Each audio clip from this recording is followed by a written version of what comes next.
Hello hi नमस्कार। आजची थोडीशी अपडेट। मी आलेली आहे माहेरी आणि माहेरी पाहाल तर हे असं आहे नयनरम्य दृश्य सकाळचं।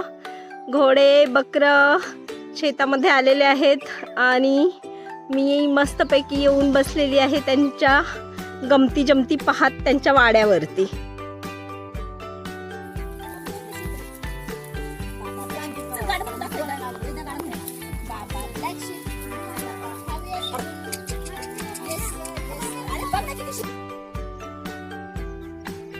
आणि इथे पाहाल तर यात्रेसाठी खास राजस्थानवरून आलेले आहेत हे पाहुणे।